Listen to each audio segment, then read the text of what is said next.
Hello दोस्तों, स्वागत है आपका हमारे यूट्यूब चैनल पर। आज हम आपको डी फार्म फर्स्ट ईयर का सब्जेक्ट सोशल फार्मेसी जिसका चैप्टर नंबर फर्स्ट पढ़ाएंगे। दोस्तों, अगर आपने डी फार्म फर्स्ट ईयर के अदर सब्जेक्ट नहीं देखे हैं तो आप हमारे चैनल की प्लेलिस्ट में जाइए, वहाँ से उन सब्जेक्ट को पढ़ लीजिए। यानी जो आपका सब्जेक्ट है फार्माकोग्नोसी, फार्मास्यूटिक्स और आपका ह्यूमन एनाटॉमी एंड फिजियोलॉजी, उसका हम फर्स्ट चैप्टर कंप्लीट करा चुके हैं और अपने चैनल पर अपलोड भी कर चुके हैं। तो अगर आपको पीडीएफ नोट्स चाहिए हैं तो डिस्क्रिप्शन बॉक्स में देव फार्मेसी के ऐप की लिंक दी गई है, वहाँ पर आप क्लिक करेंगे तो ऐप का डाउनलोड कर लेंगे और उसके बाद डी फार्म फर्स्ट ईयर का प्रॉपर बैच चलाया जा रहा है और वहाँ से अपने नोट्स को परचेज कर लेंगे। वहाँ पर आपको टोटल वीडियोस भी प्रोवाइड की जाएंगी। दोस्तों, अगर वीडियो को लाइक नहीं किया है तो वीडियो को लाइक कर दीजिए और हमारे चैनल को भी सब्सक्राइब कर दीजिए। हम आपको D pharm first year Hindi English mix में पूरा आपका सिलेबस जितना भी है पूरा कंप्लीट कराएंगे और बहुत जल्द कंप्लीट कराएंगे और आपकी प्रिपरेशन भी अच्छी कराएंगे। तो दोस्तों, मेरे चैनल को ज़्यादा से ज़्यादा शेयर करते रहना। तो आपका जो सोशल फार्मेसी एक सब्जेक्ट है डी फार्म फर्स्ट ईयर में, उसका सबसे पहले हम चैप्टर नंबर फर्स्ट पढ़ाएंगे। उसमें हम आपको सोशल फार्मेसी का जो इंट्रोडक्शन है, सबसे पहले इंट्रोडक्शन बताएंगे। तो दोस्तों, शुरू करते हैं इंट्रोडक्शन। यानी पीछे स्क्रीन लगी है, आप देख लीजिए। सोशल फार्मेसी यहाँ पर लिखा हुआ है introduction to social pharmacy chapter number first. Social pharmacy को हेल्थ एजुकेशन फार्मेसी भी कहा जाता है। यानी जो सोशल फार्मेसी है उसके अंदर आपको हेल्थ की एजुकेशन के बारे में भी बताया जाता है कि किस प्रकार से पर्सन को हेल्दी बनना है, इसलिए इसको हेल्थ एजुकेशन फार्मेसी भी कहा जाता है। तो जिसके अंदर फिजिकल हेल्थ, मेंटल हेल्थ और सोशल हेल्थ की कंप्लीट स्टडी की जाती है। यानी जो आपकी सोशल फार्मेसी होती है उसके अंदर फिजिकल हेल्थ की स्टडी की जाती है, मेंटल हेल्थ की स्टडी की जाती है और जो सोशल हेल्थ होती है उसकी कंप्लीट स्टडी की जाती है। आगे हम आपको इन सब हेल्थ के बारे में बताएंगे और कंप्लीट स्टडी भी आपकी कराएंगे। उसके बाद सोशल फार्मेसी के अंतर्गत इसकी स्टडी की जाती है कि कम्युनिटी से कैसे जुड़ना है। यानी जो अपने आस पड़ोस का कम्युनिटी होता है, समाज होता है, उसके साथ आपको कैसा व्यवहार करना है और आपको सोशली कैसे रहना है, यह सब आपको सोशल फार्मेसी के अंदर बताया जाता है। और किस प्रकार से पेशेंट की काउंसलिंग करना है, यह भी सोशल फार्मेसी के अंदर आपको नॉलेज दी जाती है। इसके अंतर्गत सोशल फैक्टर की भी स्टडी करते हैं कि कौन कौन से जो सोशल फैक्टर होते हैं जो हेल्थ को प्रोटेक्ट करते हैं, उनकी स्टडी की जाती है। एंड कौन कौन से फैक्टर हेल्थ को लॉस पहुंचाते हैं, यानी आपके हेल्थ के लिए अच्छे नहीं होते हैं वह फैक्टर, उसके बारे में भी आपको नॉलेज दी जाती है। तो आपका जो भी हेल्थ से रिलेटेड इसमें बताया जाता है और हेल्थ से रिलेटेड बताया जाता है, कम्युनिटी से रिलेटेड इसमें नॉलेज दी जाती है। तो जो आपका सोशल फार्मेसी सब्जेक्ट है ये आपका थ्योरी वाला सब्जेक्ट है और बहुत ही सरल सब्जेक्ट है। अगर आप इसको स्टार्टिंग से थोड़ा थोड़ा पढ़ते चलेंगे तो जब आपके फाइनल एग्ज़ाम होंगे तो आपको बहुत अच्छे से तैयारी हो जाएगी और आपको समझ में भी आएगा। फिर जो आपका टॉपिक एक है सिलेबस के अंदर, scope of social pharmacy in improving public health, यानी पब्लिक हेल्थ को इम्प्रूव करने के लिए जो सोशल फार्मेसी के स्कोप होते हैं वह क्या क्या होते हैं। तो इसमें सबसे पहला पॉइंट है हेल्थ फाइनेंसिंग और medical product, vaccine and technologies, health workforce, health information, health service और लीडरशिप एंड गवर्नेंस। तो इस प्रकार के स्कोप होते हैं आपके सोशल फार्मेसी के, जिनके बारे में हमने थ्योरी भी लिखी है और आपको समझ में भी आएगा। तो पहला पॉइंट है आपका हेल्थ फाइनेंसिंग। तो हेल्थ फाइनेंसिंग क्या होता है दोस्तों? हेल्थ फाइनेंसिंग में फार्मासिस्ट का बहुत बड़ा रोल होता है। किसी भी पर्सन की हेल्थ को मेंटेन करने के लिए प्रॉपर डोज, प्रॉपर टाइमिंग और प्रॉपर मेडिकेशन देने के लिए फार्मासिस्ट का इसमें बहुत ज़्यादा रोल होता है और फार्मासिस्ट पर्सन की हेल्थ को इम्प्रूव करने में भी बहुत ज़्यादा हेल्प करता है। इसलिए आपका जो पहला पॉइंट है हेल्थ फाइनेंसिंग, यानी फार्मासिस्ट पेशेंट की हेल्थ को प्रमोट करता है। और यह सब इंफॉर्मेशन एक फार्मासिस्ट देता है जो सोशल फार्मेसी के अंदर स्टडी करता है। यानी सोशल फार्मेसी के अंदर स्टडी करने के बाद पेशेंट को प्रॉपर डोज देता है, प्रॉपर टाइमिंग पर डोज देता है। यह सब स्टडी सोशल फार्मेसी में की जाती है। फार्मासिस्ट मेडिकेशन में एक्सपर्ट होता है, जो हमें पेटेंट ड्रग होती हैं और जो जेनरिक ड्रग होती हैं उनके बारे में भी इंफॉर्मेशन प्रोवाइड करता है। क्योंकि फार्मासिस्ट जो होता है वह मेडिकेशन में एक्सपर्ट होता है, वह हमें पेटेंट ड्रग यानी कौन कौन सी पेटेंट ड्रग हैं और जेनरिक मेडिसिन के बारे में नॉलेज देता है। दोस्तों पेटेंट ड्रग वह होती हैं, अगर कोई इंडस्ट्री अपनी कोई भी ड्रग की यानी सर्चिंग करती है तो उसके पास उसका पेटेंट होता है कि वह इंडस्ट्री केवल वही इंडस्ट्री ड्रग को बना सकती है और कोई इंडस्ट्री उस ड्रग को नहीं तैयार कर सकती है, तो इसको कहते हैं पेटेंट ड्रग। फिर सेकंड पॉइंट है medical product, vaccine and technologies. Pharmacist medical product तैयार करने में, वैक्सीन को तैयार करने व उसकी डिस्पेंसिंग में बहुत ज़्यादा हेल्प करता है। यानी वैक्सीन की तैयारी में फार्मासिस्ट अपना रोल प्ले करता है और जो न्यू टेक्नोलॉजी जो हैं उनमें बहुत ज़्यादा हेल्प करता है फार्मासिस्ट।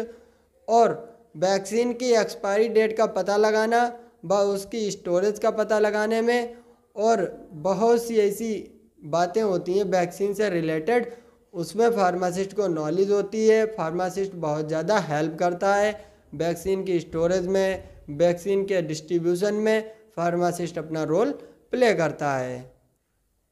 अब आता है आपका थर्ड पॉइंट, हेल्थ वर्कफोर्स। यानी हेल्थ वर्कफोर्स क्या होता है? देखिए फार्मासिस्ट पेशेंट एंड डॉक्टर के बीच की लिंक होता है। दोस्तों जो फार्मासिस्ट होता है वह पेशेंट और डॉक्टर के बीच की लिंक होता है। उसका वर्क होता है कि पेशेंट की टोटल इन्फॉर्मेशन को डॉक्टर तक पहुंचाना, यानी पेशेंट को जो भी प्रॉब्लम है उसकी सारी इन्फॉर्मेशन डॉक्टर तक पहुंचाना, और किसी भी पेशेंट की नीड को पूरा करने का वर्क भी फार्मासिस्ट करता है। अगर पेशेंट को किसी भी चीज़ की ज़रूरत होती है तो फार्मासिस्ट उसकी नीड को पूरा करता है, और अगर उसे कोई प्रॉब्लम होती है तो यह भी फार्मासिस्ट का वर्क होता है कि उसकी प्रॉब्लम को सॉल्व कर पाए। फिर नेक्स्ट पॉइंट आता है हेल्थ इंफॉर्मेशन। फार्मासिस्ट का वर्क होता है कि पेशेंट को रेगुलरली हेल्थ की इंफॉर्मेशन प्रोवाइड करना।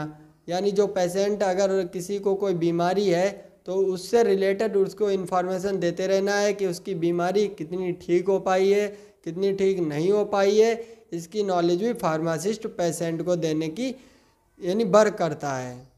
फार्मासिस्ट का वर्क है कि वह पेशेंट की टोटल इन्फॉर्मेशन को गवर्नमेंट तक पहुंचाया जाए। यानी जो पेशेंट की बीमारी होती है उसका डाटा गवर्नमेंट तक पहुंचाने का वर्क भी फार्मासिस्ट करता है। पॉइंट नंबर 5 है आपका हेल्थ सर्विस। यानी जितने भी हेल्थ संबंधी प्रोग्राम चल रहे हैं लोगों को बताना, उन्हें सही इन्फॉर्मेशन देना, वैक्सीन को लोगों तक पहुंचाना। यदि न्यू ड्रग मार्केट में आई है तो पीपल तक उसकी इन्फॉर्मेशन पहुंचाने में भी फार्मासिस्ट बहुत ज़्यादा हेल्प करता है। यानी कोई नई ड्रग बनकर तैयार हुई है और वह मार्केट में आई है और किसी डिसीज़ को ठीक करने में उसका एक्शन बहुत ही अच्छा है, तो फार्मासिस्ट की रिस्पॉन्सिबिलिटी होती है कि वह लोगों तक उस ड्रग की नॉलेज को पहुंचाए और उसके बारे में उसको बताए। फिर पॉइंट नंबर 6 आता है लीडरशिप एंड गवर्नेंस। यानी गवर्नमेंट की न्यू पॉलिसी को डेवलप करने में एक फार्मासिस्ट बहुत ज़्यादा हेल्प करता है, और वह किसी डिसीज़ के प्रति अपनी राय भी रख सकता है कि उस डिसीज़ को किस प्रकार से ट्रीट किया जाएगा। इसकी नॉलेज भी यानी गवर्नमेंट को प्रोवाइड कर सकता है। तो ये आपके स्कोप थे सोशल फार्मेसी के। दोस्तों सोशल फार्मेसी में हमने जितने भी स्कोप लिखे हैं वे बहुत ही अच्छे हैं और इम्पॉर्टेंट स्कोप हैं। यानी आपका जो इंट्रोडक्शन और स्कोप, आपका ये क्वेश्चन अगर पूछा जाता है तो पूछा जाएगा कि आपको इंट्रोडक्शन डिफाइन करना है, उसके बाद इसके स्कोप को डिफाइन करना है। फिर सिलेबस में टॉपिक है आपका role of pharmacist in public health. यानी पब्लिक हेल्थ को प्रमोट करने के लिए किस प्रकार से फार्मासिस्ट अपना रोल प्ले करता है, इसके बारे में आपको बताना है और अच्छे से इसको लिखना है। तो दोस्तों सबसे पहले हमने क्या लिखा हुआ है, जो आपका फार्मासिस्ट होता है ये पॉपुलेशन बेस्ड देखभाल करते हैं, यानी पॉपुलेशन से रिलेटेड जितनी भी देखभाल है ये फार्मासिस्ट करते हैं। यानी पॉपुलेशन को कंट्रोल करने की एडवाइस देते हैं कि किस प्रकार से पॉपुलेशन को कंट्रोल किया जाए, कॉन्ट्रासेप्टिव जितने भी यानी जो मेडिसिन्स होती हैं उनका यूज़ किया जाए ज़्यादा से ज़्यादा, और पॉपुलेशन को कंट्रोल करने से यानी जो आपकी कंट्री होती है उसमें अच्छी सुविधाएं प्राप्त होती हैं, इस प्रकार से लोगों को समझाना, यानी यही समझाने का वर्क फार्मासिस्ट का होता है। फिर पॉइंट नंबर 2 है आपका इन एकेडमिक, यानी एकेडमिक में फार्मासिस्ट का क्या वर्क होता है। फार्मासिस्ट एकेडमिक में न्यू फार्मासिस्ट को ट्रेंड करने में हेल्प करता है, यानी उनको नॉलेज प्रोवाइड करता है, उनको स्टडी प्रोवाइड करता है, और वह अपने अनुभवों को शेयर करता है, यानी उसने अपनी लाइफ में जितने भी अनुभव को महसूस किया है उसको शेयर करता है, और विभिन्न प्रकार की नॉलेज भी प्रोवाइड करता है, लोगों तक पहुंचाता है एकेडमिक के अंदर। तो इस प्रकार से फार्मासिस्ट एकेडमिक में भी अपना बहुत ज़्यादा रोल प्ले करता है। और फिर आपका नेक्स्ट पॉइंट है इन हॉस्पिटल, यानी हॉस्पिटल के अंदर फार्मासिस्ट का क्या रोल होता है। हॉस्पिटल में फार्मासिस्ट पेशेंट की हेल्प करते हैं, मेडिकल स्टोर पर भी वर्क करते हैं, यानी जो हॉस्पिटल के अंदर मेडिकल स्टोर बनाए गए हैं उन पर फार्मासिस्ट वर्क करते हैं, और पेशेंट की काउंसलिंग में अपना रोल बहुत ज़्यादा प्ले करते हैं। तो इस प्रकार से हॉस्पिटल के अंदर भी फार्मासिस्ट अपना बहुत ज़्यादा रोल प्ले करते हैं। जैसे कोई कमेटी तैयार की गई उसमें वह अपना फार्मासिस्ट रोल प्ले करते हैं। फिर पॉइंट है रिव्यू प्रिस्क्रिप्शन, यानी डॉक्टर द्वारा जो प्रिस्क्रिप्शन लिखा गया है उसका रिव्यू करते हैं, एंड पेशेंट को ड्रग प्रोवाइड करते हैं। पेशेंट को ड्रग प्रोवाइड करने का वर्क भी फार्मासिस्ट का होता है, और उसमें अगर कोई मिस्टेक होती है तो फार्मासिस्ट डॉक्टर से संपर्क करके उस मिस्टेक को सही भी करते हैं। जो वैक्सीन प्रोग्राम चल रहे हैं उसमें भी फार्मासिस्ट अपना बहुत ज़्यादा रोल प्ले करता है। इन इंडस्ट्री के अंदर फार्मासिस्ट का क्या रोल होता है। ड्रग की मैन्युफैक्चरिंग करने का वर्क भी फार्मासिस्ट का होता है, यानी जितनी भी ड्रग की मैन्युफैक्चरिंग हो रही है वह फार्मासिस्ट के द्वारा ही हो रही है। और ड्रग में यानी अगर आपकी इंडस्ट्री है, इंडस्ट्री के अंदर कोई न्यू ड्रग की सर्चिंग होती है तो उस पर भी फार्मासिस्ट अपना वर्क करते हैं, उसकी स्टोरेज का पता करते हैं, उसकी एक्सपायरी डेट का पता करते हैं, और रिसर्च एंड डेवलपमेंट में भी फार्मासिस्ट अपना बहुत ज़्यादा रोल प्ले करते हैं। तो फार्मासिस्ट का अगर रोल का देखा जाए कि फार्मासिस्ट का रोल कहाँ कहाँ पर होता है, तो हर जगह पे फार्मासिस्ट का रोल होता है। पब्लिक एरिया में होता है, हॉस्पिटल के अंदर बताया आपको, एकेडमिक के अंदर बताया, और जितने भी आपके यानी पब्लिक एरिया हैं यानी कम्युनिटी फार्मेसी जो आपके आस पड़ोस मेडिकल स्टोर चल रहे हैं उसमें भी फार्मासिस्ट अपना रोल प्ले करता है, लोगों तक मेडिसिन पहुंचाने का वर्क करता है। तो इस प्रकार से फार्मासिस्ट अपना रोल ज़्यादा से ज़्यादा लोगों तक पहुंचाता है, उनकी हेल्प करता है। फिर आपका टॉपिक है एक कॉन्सेप्ट ऑफ हेल्थ WHO, यानी जो WHO ने हेल्थ का कॉन्सेप्ट दिया है, वर्ल्ड हेल्थ ऑर्गेनाइजेशन ने जो अपना कॉन्सेप्ट दिया है उस कॉन्सेप्ट को आपको बताना है कि WHO ने कौन सा कॉन्सेप्ट दिया था हेल्थ से रिलेटेड और कौन सी डेफिनेशन दी थी हेल्थ से रिलेटेड। तो दोस्तों अगर वीडियो अच्छी लग रही हो तो वीडियो को लाइक कर दीजिए और हमारे चैनल को भी सब्सक्राइब कर दीजिए, ज़्यादा से ज़्यादा अपने दोस्तों को भी शेयर कर दीजिए। आपका जो D.Pharm फर्स्ट ईयर का सिलेबस है उसको हम स्टार्ट कर दिए हैं, अपने दोस्तों तक बता दीजिए। हम आपको पहले यानी फर्स्ट चैप्टर सबका कंप्लीट करा देंगे, उसके बाद जो आपका सेकंड चैप्टर की सबकी स्टार्टिंग कर देंगे और बहुत ही आसान तरीके से और बहुत ही अच्छे से आपको पूरा D.Pharm फर्स्ट ईयर समझाएंगे। तो कॉन्सेप्ट ऑफ हेल्थ की बात करते हैं, क्या इसमें है कॉन्सेप्ट ऑफ हेल्थ में। तो सबसे प्राचीन मान्यताओं के अनुसार किसी भी पर्सन को हेल्दी तब कहा जाता यानी जा सकता है, यानी सबसे प्राचीन मान्यताओं के अनुसार किसी भी पर्सन को हेल्दी तब कहा जा सकता है जब वह सभी प्रकार के डिसीज से मुक्त हो। यानी दोस्तों प्राचीन मान्यताओं के अनुसार किसी पर्सन को हेल्दी कब कहा जा सकता है, जब सभी प्रकार की डिसीज से मुक्त हो, उसके अंदर कोई भी डिसीज़ ना हो, तो उस पर्सन को हेल्दी कहा जा सकता है। यानी इसको हमने एक पॉइंट में लिखा है, absence of disease is called health. यानी किसी भी प्रकार की जब बॉडी के अंदर डिसीज़ नहीं होती है तो उसको कहा जाता है हेल्थ। हेल्थ शब्द इंग्लिश वर्ड हेल्थ से लिया गया है, यानी HOELTH, इससे लिया गया है। जो इंग्लिश शब्द है हेल्थ, इससे आपका हेल्थ शब्द लिया गया है। फिर अकॉर्डिंग टू WHO के अनुसार हेल्थ क्या है इसको बताना है। तो WHO ने अपनी डेफिनेशन 1946 में दी थी, जिसमें बताया कि हेल्थ वह अवस्था है जिसमें पर्सन फिजिकली, मेंटली, सोशली स्वस्थ होता है, उसके अंदर कोई डिसीज़ प्रेजेंट नहीं होती है, तो इसको कहा जाता है हेल्थ। यानी ज़रूरी नहीं आप फिजिकली हेल्दी हैं तो इस प्रकार से आप हेल्दी हैं, आप सोशली भी आप हेल्दी होने चाहिए, मेंटली भी हेल्दी होने चाहिए। तो इस प्रकार से अगर आप हेल्दी हैं तो इसको कहा जाता है हेल्थ। तो ये डेफिनेशन WHO ने दी थी कि वह पर्सन जो फिजिकली, मेंटली, सोशली स्वस्थ होता है तो उसके अंदर कोई डिसीज़ प्रेजेंट नहीं होती है, तो इसको कहा जाता है हेल्दी पर्सन।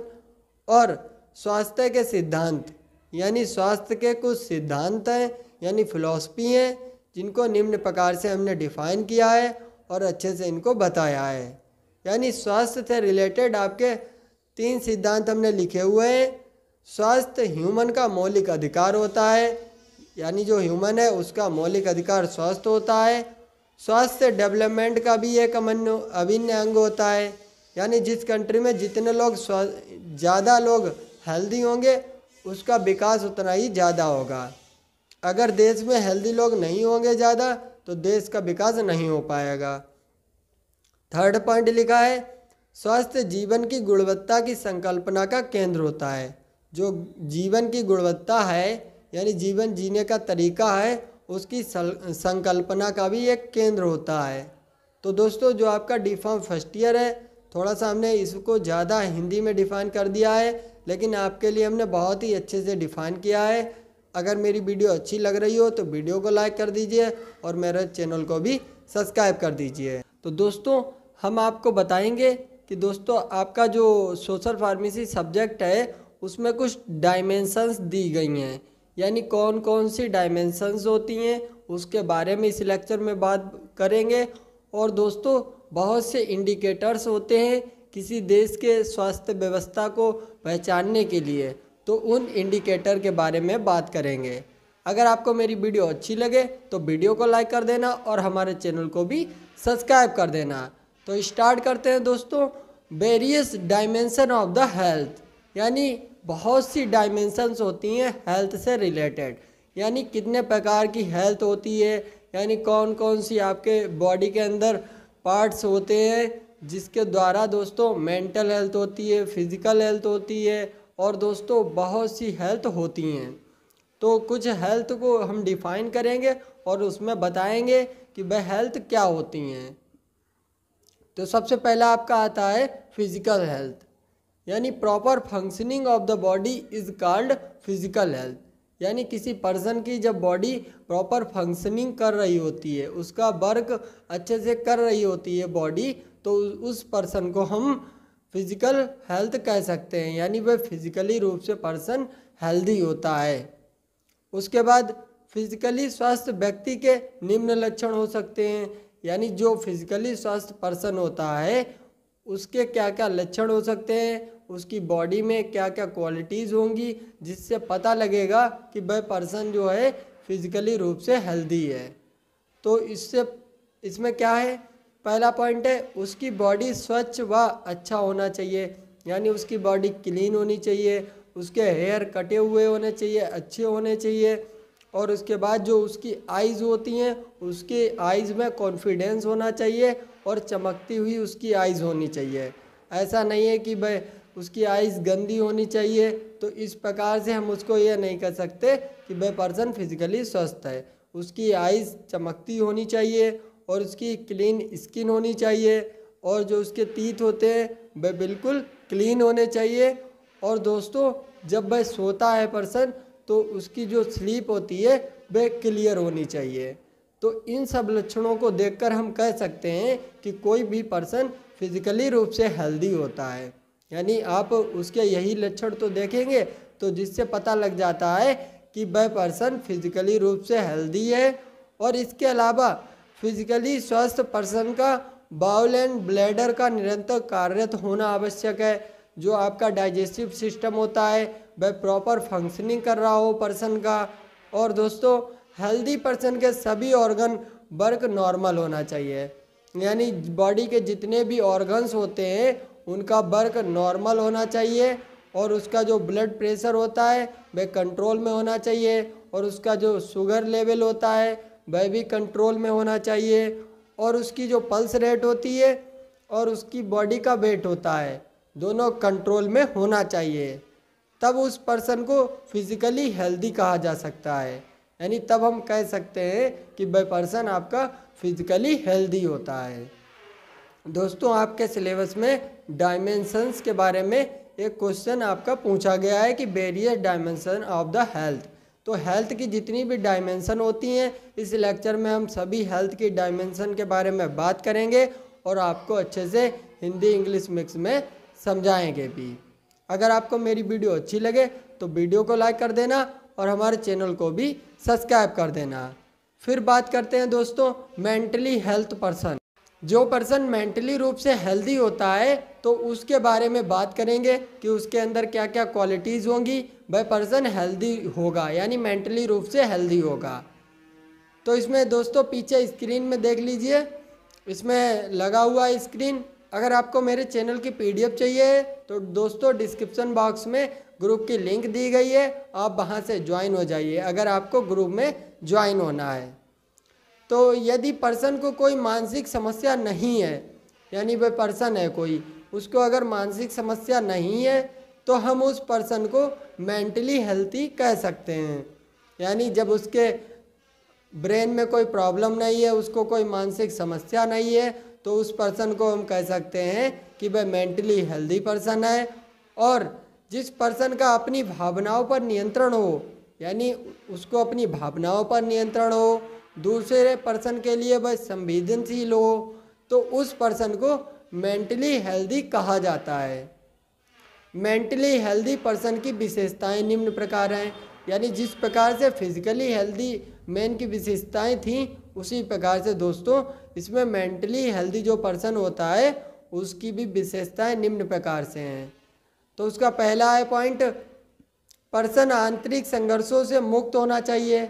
यानी जो अंदर उसके संघर्ष हैं या कोई प्रॉब्लम है या दुनिया की कोई मतलब है उसको, तो दोस्तों उससे वह मुक्त होना चाहिए। यानी कोई उसके ब्रेन पर कोई प्रभाव नहीं होना चाहिए, कोई दबाव नहीं होना चाहिए, वह डिप्रेशन में नहीं होना चाहिए। और व्यक्ति अपने आसपास के वातावरण में अच्छी तरह से समायोजित होना चाहिए। यानी जो आपके वातावरण में आस पड़ोस में जो भी आपके हो रहे हैं एक्टिविटीज़ उसमें उसको भाग लेना चाहिए। और दोस्तों व्यक्ति के अंदर आत्मसम्मान की प्रबल भावना होना चाहिए। यानी उसको अपने ऊपर भरोसा होना चाहिए कि अगर वह कोई वर्क कर रहा है तो वह उसको कर पाएगा और उसको अच्छी तरीके से कर पाएगा, इसके इतना उसको भरोसा होना चाहिए। और पर्सन को अपने आप ही अपनी आवश्यकताओं, समस्याओं एवं लक्षणों का ज्ञान होना चाहिए। यानी पर्सन की कोई समस्या है या पर्सन की कोई भी आवश्यकता है या उसका कोई लक्ष्य है तो उसको ज्ञान होना चाहिए कि उसको अपना लक्ष्य पूरा करना है, उसको अपनी समस्या पूरी करनी है या उसको कोई चीज़ आवश्यक है उसकी कमी को उसको पूरा करना है, इतना पर्सन को पता होना चाहिए। और फिफ्थ वाले पॉइंट में बताया गया है कि पर्सन को समस्याओं से सामना होने पर बुद्धिमानी से उसका समाधान करना चाहिए। यानी अगर पर्सन के सामने कोई समस्या आ जाती है तो वह उसका बुद्धिमानी से सामना करे। तो इस प्रकार की एक्टिविटी अगर पर्सन के अंदर हैं, अगर उसके अंदर इतनी क्वालिटीज़ हैं तो दोस्तों हम कह सकते हैं कि वह पर्सन मेंटल रूप से हेल्दी होता है और पर्सन हेल्दी है। फिर आपकी एक प्रकार की हेल्थ और होती है पॉजिटिव हेल्थ। पॉजिटिव हेल्थ क्या होती है दोस्तों? वह पर्सन जिसकी सोच किसी काम के लिए हमेशा पॉजिटिव हो।